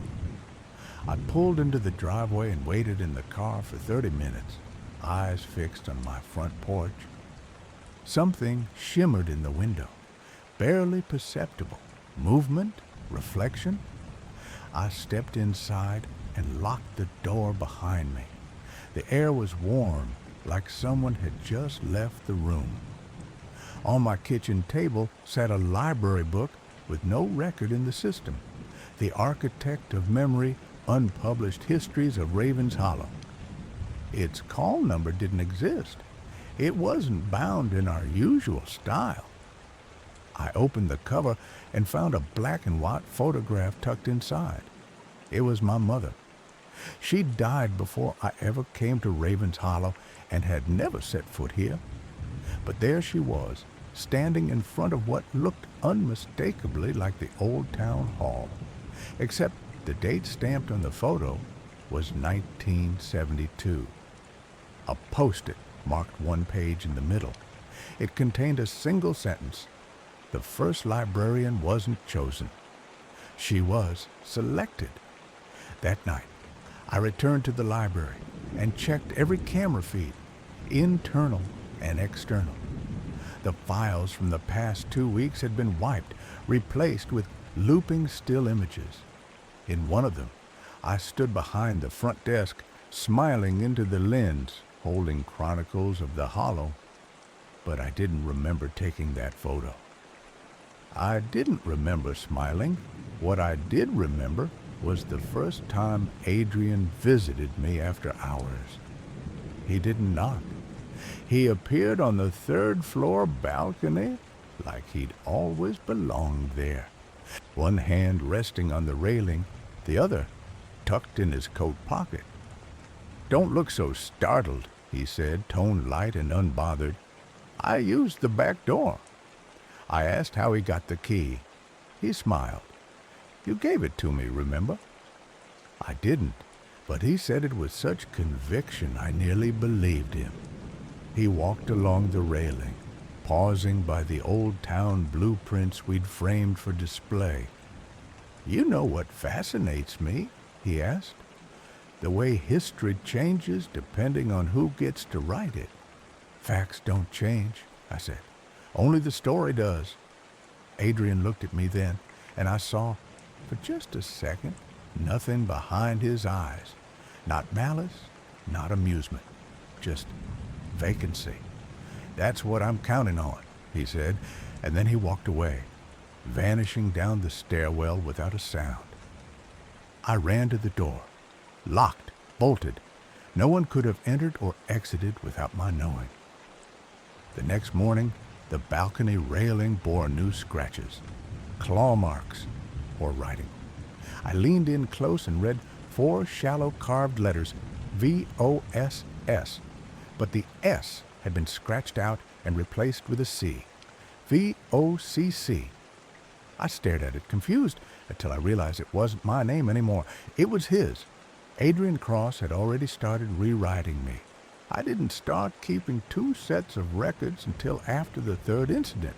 The first was minor, an overdue notice for a book I'd never cataloged. The Hollow Within, Regional Superstitions, and Their Societal Echoes. Its call number belonged to a gardening manual. I cross-checked the entry 5 times, but each time the title remained wrong in the system. When I pulled the physical book from the shelf, its cover said gardening, but inside the pages were filled with hollowed-out townsfolk tales, each darker than the last. One story was circled in red ink, a sharp, angry loop. A librarian who quietly vanished after uncovering a fabricated philanthropist's inheritance. The circled name beneath? E. Voss. The second came 2 days later. Mrs. Halpern, who'd worked the front desk since the 90s, told me a man came in asking for the private archives, materials never listed in the public system. She handed me the sign-in sheet. Adrian's name was scrawled at the top. The problem? That collection wasn't stored at this library. It was housed in a secure annex 2 miles outside of town, and Adrian shouldn't have even known it existed. I asked how he got past the locked records room. She blinked. You gave him the key, dear, just yesterday morning. Said he was your assistant. I stared at her. I don't have an assistant. Mrs. Halpern just tilted her head like I'd told her rain was fire. Well, I suppose you don't now, she muttered, and went back to stamping returns like nothing had happened. The 3rd incident wasn't just strange. It was surgical. One morning I found my handwritten notes, the ones I kept in a locked drawer, replaced by printed pages, same text, same handwriting style, but slightly changed. The words I'd used to describe Adrian had been softened. Where I had written dangerous, the new version read misunderstood. My entry about his sudden interest in the town's founding documents now claimed I had invited him to help.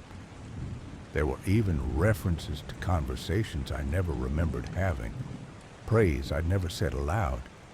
The kicker, my own signature, forged with exact precision. I confronted him that afternoon, waiting outside the council hall after he'd finished charming another round of investors for the town's so-called restoration project. He wore a tailored coat and smiled like we were old friends. I never touched your notes, he said before I even opened my mouth. But maybe you're just remembering things out of order. I blinked. What? You ever consider that your mind is playing catch-up? That it's easier to believe someone's rewriting the past than to accept that maybe you just can't hold on to it? He said it gently, sympathetically, but his eyes were empty again, like 2 wells dug too deep to reflect light. I turned and walked away, breath caught in my throat. It wasn't until I got home that I noticed my house had been reorganized. Nothing taken, just altered. My toothbrush had moved from the left drawer to the right. My kitchen knives were sharpened, handles turned outward. One of the paintings in the hallway, a landscape I'd owned for years, now depicted a fog-covered building I didn't recognize. When I leaned closer, I saw a tiny figure in the window, just a brushstroke's width. too fine to be accidental. The figure had my posture. From then on, I began documenting everything. Twice. A master set of notes in a sealed manila envelope and a working copy I left on my desk. Each morning, I checked for differences. Most days, there were none. But sometimes, the wording changed slightly. Sometimes, new passages appeared. Once, I found a warning in my own handwriting. Don't speak to him after dusk. You forget more that way. I started testing myself, leaving timers to see if I lost time, checking my emails against voice memos I left each night.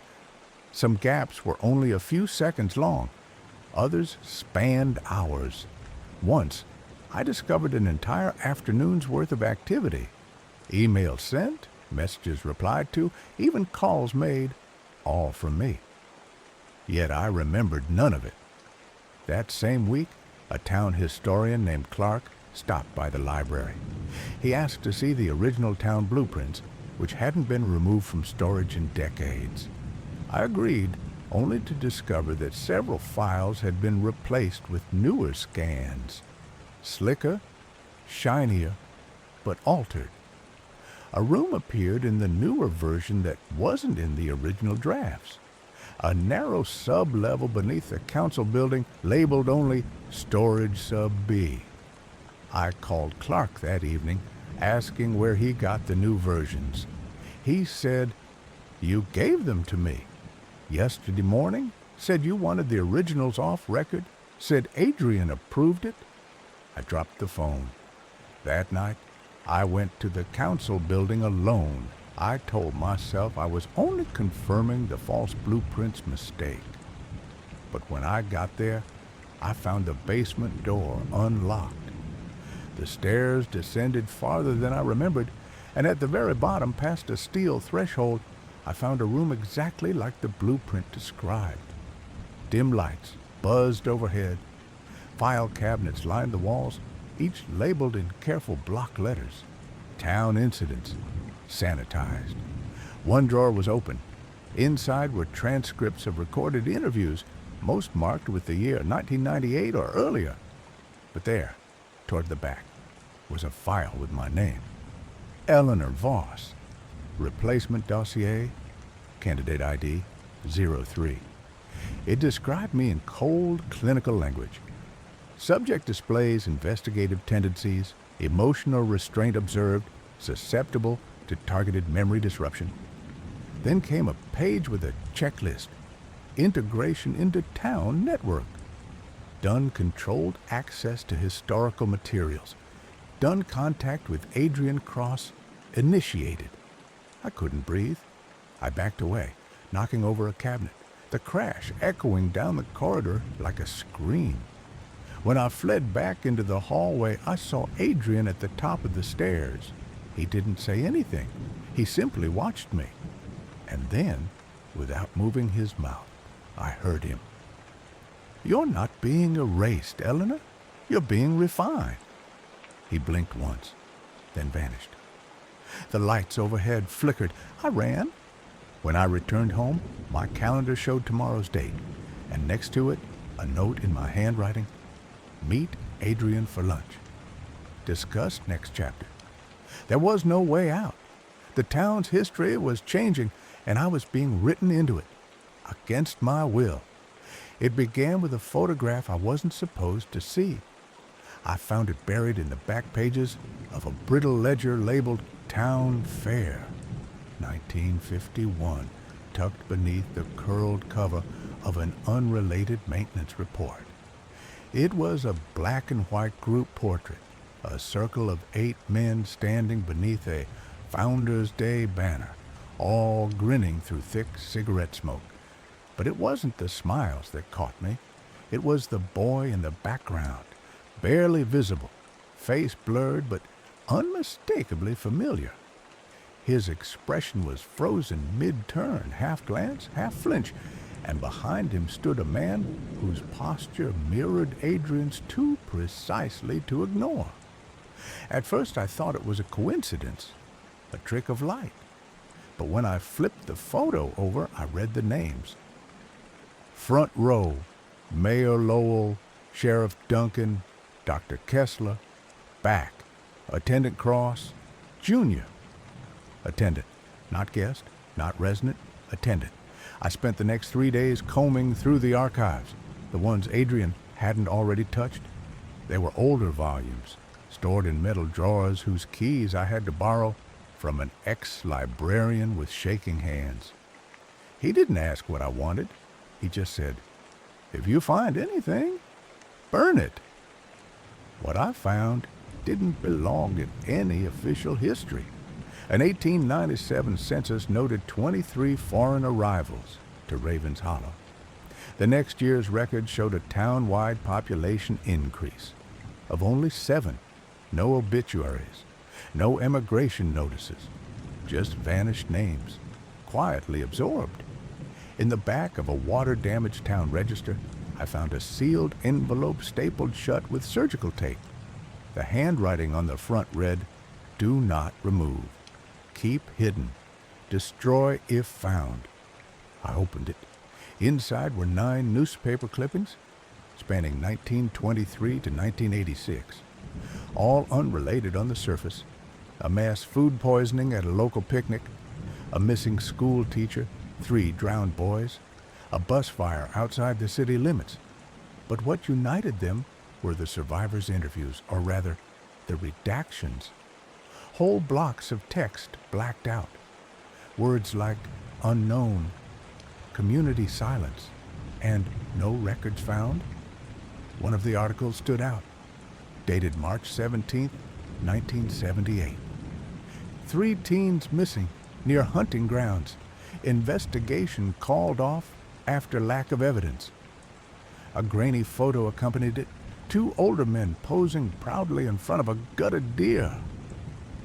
On the far left, barely in frame, stood a boy with hollow eyes and a dead stare. Adrian. I took the clipping to Sheriff Miles. I thought maybe, just maybe, he'd feel cornered enough to care. He didn't. He stared at the image for a long time, then handed it back and said, "You know how many old family names we got in this town? Sometimes resemblance just runs deep." "But that is Adrian," I insisted. "Look at the scar above his lip." The sheriff's eyes narrowed. "You're mistaken, Ms. Voss. And if you keep pushing this kind of thing, people might start wondering about you." He gestured at the report in my hands. "Paper burns easy, so does credibility." Then he walked away. The town didn't need truth, it needed continuity. That's when I realized Adrian wasn't hiding his past. They were hiding it for him. I began marking names in my journal. Teachers who'd retired early, council members who never returned from medical leave, a florist who closed shop after the mayor's visit. The pattern formed a strange grid. People adjacent to history, never central. Observers, whisperers, silenced. A month earlier, Adrian had made a passing comment during our only real argument. Some family traditions demand loyalty beyond reason. At the time, I thought he was being glib, theatrical. Now I wasn't sure it had been a threat or a confession. One night, I followed him. He walked out of the council building after midnight alone. No coat, no phone. He headed north, toward the ruins of the old textile mill that had burned down in 1961. I stayed far behind, keeping to shadows. At the edge of the ruins, he disappeared behind a rusted chain-link gate. I climbed a low hill for better vantage. Through the trees, I saw a gathering, not a crowd, not even a meeting, just a stillness. A dozen people, spaced in a wide circle, all facing in, all perfectly still. At the center, Adrian stood with a clipboard, speaking softly. I couldn't hear the words, but the cadence was slow, deliberate, like instruction, like rehearsal. And then they all turned their heads in unison toward me. No one moved, not even Adrian. I didn't wait to see what came next. I fled. When I got home, the front door was open. Nothing stolen, nothing out of place, except one thing. On my pillow was a copy of The Hollow Within, the same strange book from weeks earlier. This time, its inside cover was signed. History never lies, Eleanor. It simply waits to be remembered. A.C. The next morning, the town's only printing press, where public notices, council minutes, and historical pamphlets were made, caught fire. The fire marshal called it faulty wiring.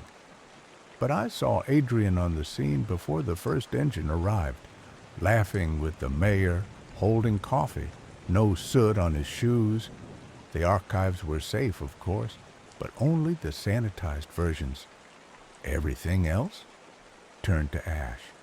The town had made its choice. Truth wasn't part of it. There is a moment during every descent when the floor beneath you stops being floor.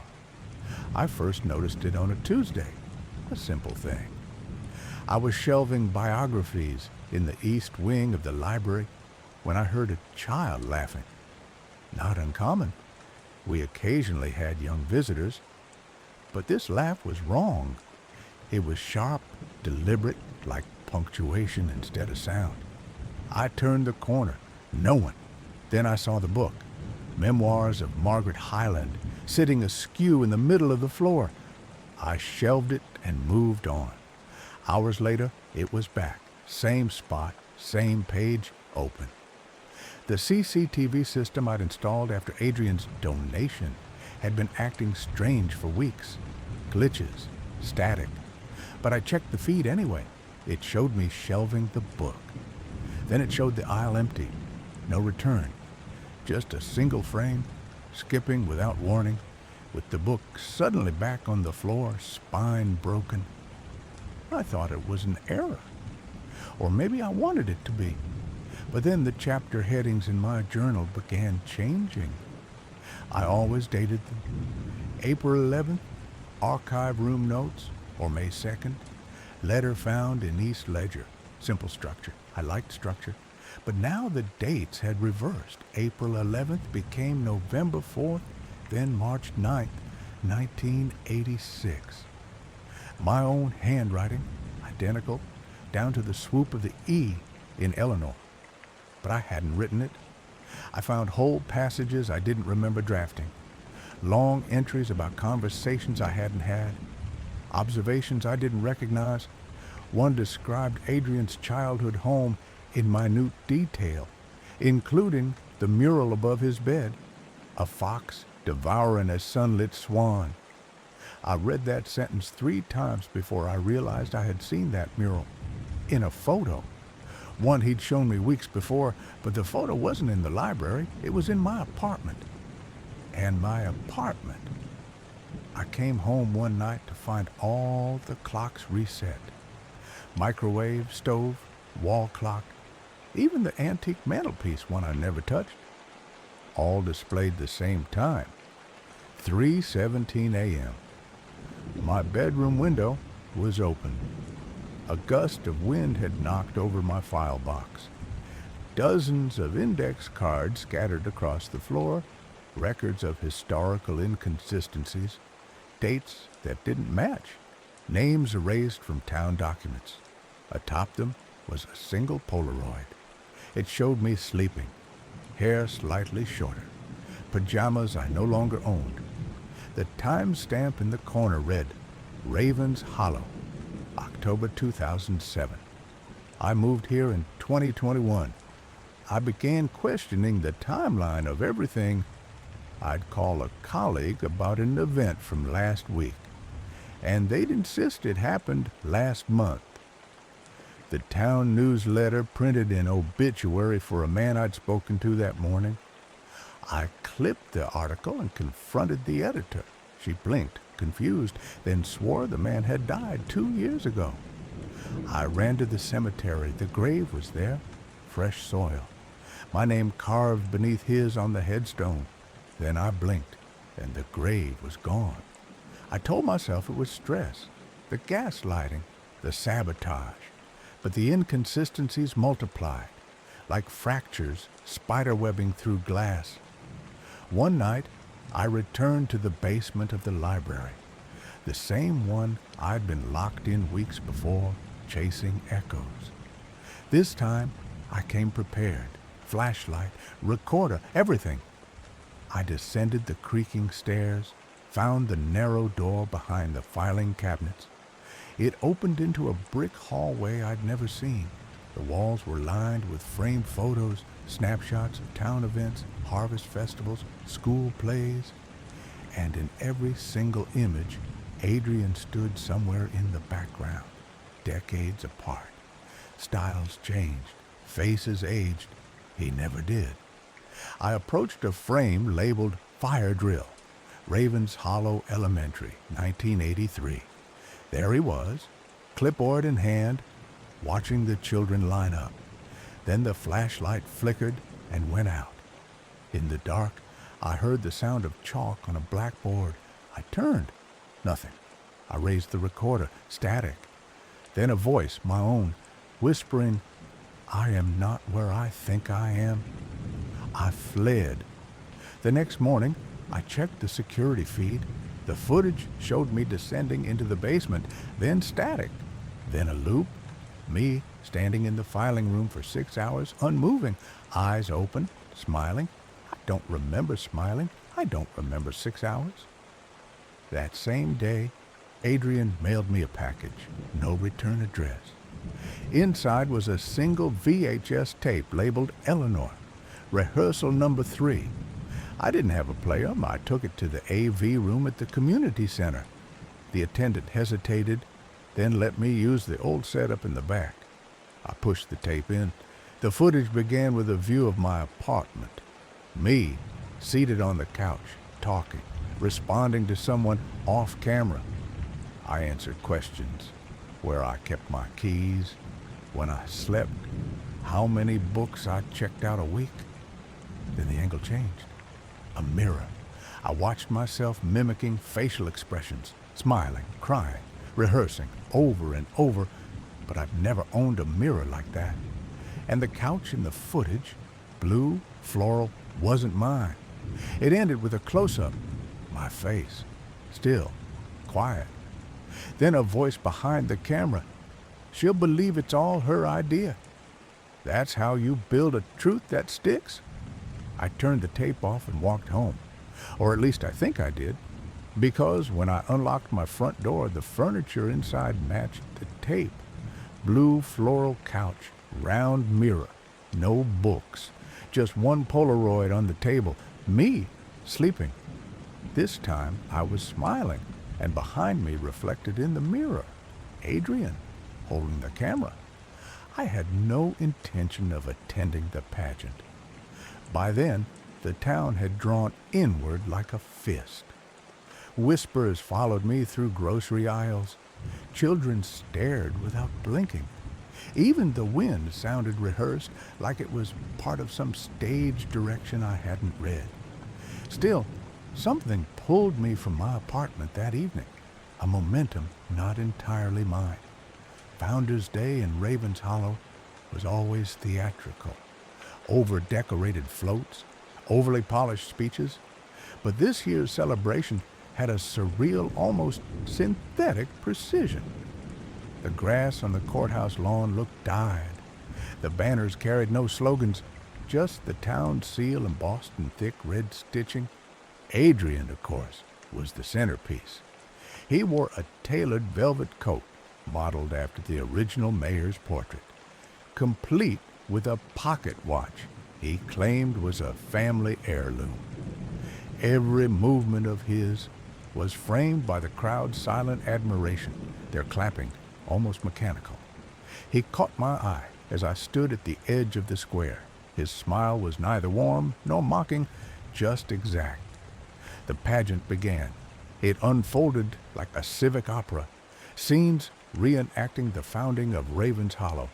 The first gathering in the forest clearing, the drawing of township lines, the unexplained disappearances rendered in interpretive silence. A boy vanished behind a curtain. A girl screamed without sound. Then came the final act. The actor portraying the first outsider, a drifter meant to symbolize those who challenged the town's unity, was led to the makeshift platform. Hooded figures surrounded him, their choreography unnervingly precise. The script called for symbolic judgment, allegory. But when the actor started to thrash, the ropes cut into his wrists. And when he screamed, the sound was not theatrical. It was ragged, hoarse, rupturing the polite hush like a needle through stretched skin. Blood spilled down the stage's edge, thick, real. I waited for the crowd to react, to break character. But they didn't. They applauded. Every hand moved in unison, clapping like metronomes. Smiles etched across faces like painted porcelain, unmoving even as blood splattered their shoes. Adrian stepped forward, raising a megaphone. "There are no villains in Raven's Hollow," he said. "Only people who can't understand their roles." He turned toward me, his voice magnified into something beyond human. "You keep waiting for guilt that never comes. The secret is, there's nothing to wait for." A silence fell, so complete it felt engineered. Then he continued, speaking over the body that twitched behind him. "This isn't performance, it's preservation." He held up a sheet of parchment, aged, crinkled, bearing a list of names. I saw mine. I saw my birthday, a check mark beside it. The screen above the stage flickered on. My face, caught in grainy black and white, appeared on the feed, asleep. Several angles, years of footage, different rooms, different hair lengths. Then Adrian again, now behind the lens, in every frame, watching, documenting. He never said how he got the footage. He didn't need to. As the applause resumed, hollow and perfect, I tried to move, but my feet wouldn't respond. I looked down. The grass around my shoes was wet, sticky, red. I looked up. Adrian held something in his hand, my library ID. He dropped it to the ground. The crowd turned to face me all at once and smiled.